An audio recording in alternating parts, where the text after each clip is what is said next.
नमस्कार। आज के इस विश्लेषण में एक बेहद खास और शक्तिशाली विषय पर बात होने वाली है। सोर्स मटेरियल के आधार पर आज हम इस्लामिक इतिहास के सबसे महत्वपूर्ण दिनों में से एक यौम अराफा की गहराई में जाएंगे। ये कोई आम दिन नहीं है, बल्कि एक ऐसी ऐतिहासिक घटना है जिसका असर सदियों बाद आज भी बिल्कुल वैसा ही कायम है। तो आखिर इस दिन का इतिहास क्या है, वो आखिरी संदेश क्या था और आज के दौर में इसका क्या महत्व है? आइए बिना किसी देरी के इस चर्चा की शुरुआत करते हैं। लेकिन आगे बढ़ने से पहले जरा इस शब्द अरफा का अर्थ समझ लेते हैं। अरबी भाषा में इसका मतलब होता है पहचानना या जानना। अगर सोर्स की माने तो ये कहानी हजारों साल पीछे आदम और हव्वा के दौर तक जाती है। जब उन्हें इस दुनिया में भेजा गया तो वो एक दूसरे से बिछड़ गए थे। एक लंबे सफर और बहुत भटकने के बाद आदम ने एक ऊंचे पहाड़ पर उस चेहरे को पहचाना जिसे वो ढूंढ रहे थे, और उस वक्त उनके मुंह से निकला अरफा, अरफा, यानी मैंने पहचान लिया। बस यहीं से इस शब्द और इस जगह को अपनी एक अनोखी पहचान मिली। तो चलिए अब इस चर्चा के पहले हिस्से की तरफ बढ़ते हैं। अरफा की उत्पत्ति, एक ऐतिहासिक शुरुआत। अब यहाँ जबल रहमत और अराफात के मैदान की भौतिक स्थिति को समझना बहुत जरूरी है। यही वो जगह है जहाँ वो ऐतिहासिक मिलन हुआ था। सोर्स बताता है कि यहाँ की गर्मी इंतहाई भीषण होती है। तपती धूप, चुभती हुई गर्मी और छाँव के नाम पर कोई आशरा नहीं होता। लेकिन इस सब के बावजूद इस्लामिक विद्वानों के अनुसार इस मैदान में पहुंचना हज पूरा करने की एक एब्सोल्यूट और अनिवार्य शर्त है। यानी अगर कोई यहाँ नहीं पहुंचता तो उसका हज मुकम्मल नहीं माना जाता। जरा सोचिए, ये एक नियम इस जगह की अहमियत को कितनी गहराई से दर्शाता है। अब आते हैं इस विश्लेषण के दूसरे हिस्से पर, खुतबे का सफर, यानी उस ऐतिहासिक अंतिम संदेश की ओर। बात है साल 632 सीई की। ये हिजरत का 10वां साल था और एक बेहद महत्वपूर्ण वर्ष साबित हुआ। सोर्स बताता है कि उस वक्त पूरे अरब में एक ठंडी हवा के झोंके की तरह ये खबर फैल गई थी कि प्रॉफिट मोहम्मद इस साल हज के लिए जा रहे हैं। जिन्होंने सालों से उनकी एक झलक पाने या उनके साथ हज करने का ख्वाब देखा था, उन सब ने अपने कामकाज और व्यापार छोड़कर इस सफर पर निकलने का फैसला कर लिया। एक ऐसी कशिश थी जिसने सबको खींच लिया। और नतीजा क्या निकला? 1 लाख से भी अधिक लोग जमा हुए। ये संख्या सच में हैरान कर देने वाली है। उस जमाने में जब यातायात के साधन ना के बराबर थे, तब सीरिया, यमन, मदीना और जाने कहां से 1 लाख से ज्यादा लोग अराफात के मैदान में इकट्ठे हुए। ये उस आयोजन के विशाल पैमाने का सबसे बड़ा सबूत है। इस अनगिनत भीड़ की विशालता को एक मानवीय रूप देने के लिए सोर्स एक बहुत ही प्यारा किस्सा पेश करता है। ये कहानी है एक छोटे बच्चे नुबैद इब्न शुरैत की, जो पहली बार अपने पिता के साथ हज पर आया था। उस भीड़ में उसके पिता ने दूर से एक ऊंट पर सवार शख्स की तरफ इशारा किया और गर्व से बताया कि वो प्रॉफिट मोहम्मद हैं। वो खूबसूरत और मजबूत मंजर उस छोटे बच्चे के जहन में हमेशा हमेशा के लिए छप गया। ये किस्सा दिखाता है कि वहां मौजूद हर एक व्यक्ति के लिए ये कितना बड़ा और व्यक्तिगत अनुभव था। तो यहाँ से हम तीसरे हिस्से की ओर बढ़ते हैं, अंतिम संदेश यानी विदाई का खुतबा। आखिर यही तो वो पल था जिसके लिए इतना बड़ा जनसैलाब उमड़ा था। सोर्स बताता है कि इस संदेश का मूल विचार सामाजिक न्याय और मानवता पर टिका था। निर्देश बिल्कुल साफ थे, किसी को नुकसान न पहुंचाएं, किसी मजलूम का धन न छीनें, साथ ही दूसरों की जान, माल और सम्मान की रक्षा करने, औरतों के साथ नरमी से पेश आने और ब्याज यानी इंटरेस्ट जैसी चीजों से दूर रहने की सख्त हिदायत दी गई। ये सिर्फ बातें नहीं थी, बल्कि एक नैतिक और बराबरी वाले समाज की ठोस बुनियाद थी। इसके साथ ही एक और बेहद शक्तिशाली ऐलान हुआ, मेरे बाद कोई पैगंबर नहीं और तुम्हारे बाद कोई उम्मा नहीं। इन शब्दों में एक गहरा भावात्मक बोझ था, एक अंतिमता का एहसास था। सोर्स के अनुसार प्रॉफिट ने भीड़ को ये भी इशारा दिया कि शायद अगले साल वो उनसे ना मिल सकें।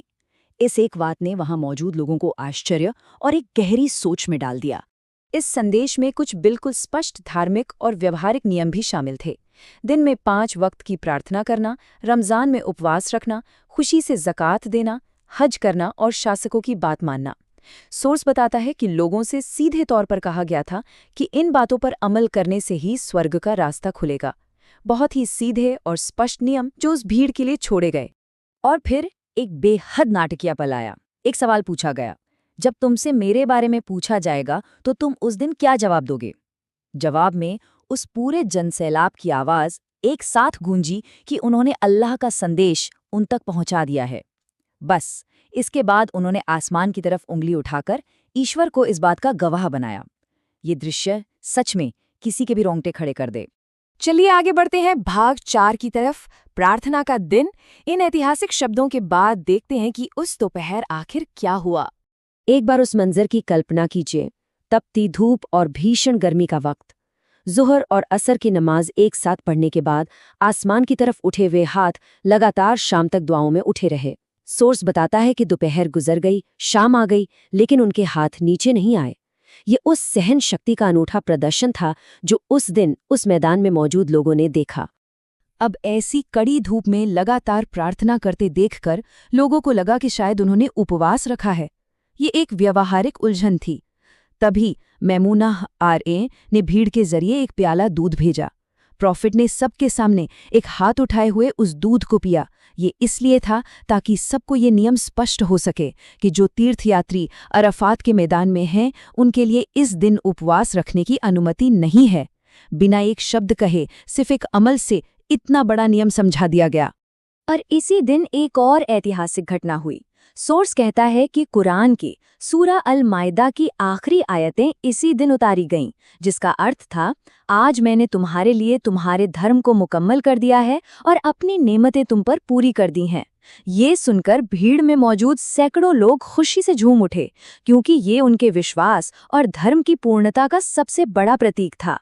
लेकिन जहां एक तरफ भीड़ में जश्न का माहौल था, वहां उमर रज़ियल्लाहु ताला अन्हा का हाल बिल्कुल अलग था। सोर्स बताता है कि जब उमर ने यह आयत सुनी तो वो वहीं जोर जोर से रोने लगे। जब उनसे इसका कारण पूछा गया तो उनका जवाब दिल छू लेने वाला था, क्योंकि पूर्णता यानी परफेक्शन के बाद सिर्फ नुकसान होता है। उन्हें इस बात का एहसास हो गया था कि धर्म मुकम्मल होने का मतलब है कि अब प्रॉफिट का इस दुनिया से जाने का वक्त करीब आ गया है। और सच में सोर्स कंफर्म करता है कि इस घटना के लगभग 80 से 82 दिन बाद ही उनका निधन हो गया। जरा सोचिए ये कितना भावुक क्षण रहा होगा। अब आते हैं आखिरी हिस्से पर, भाग 5, आधुनिक समय में अरफा यानी आज का अभ्यास।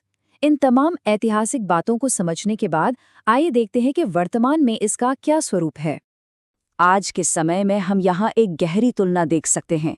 जो लोग आज अरफा के मैदान में हैं, वो उसी भीषण गर्मी में खड़े होकर प्रार्थना करते हैं, लेकिन उन अरबों लोगों का क्या जो वहाँ नहीं जा सकते? सोर्स कहता है कि जो लोग अपने घरों पर हैं, उनके लिए इस दिन उपवास रखने का प्रावधान बनाया गया। परंपरा कहती है कि इस उपवास से पिछले और आने वाले साल के पाप माफ हो जाते हैं।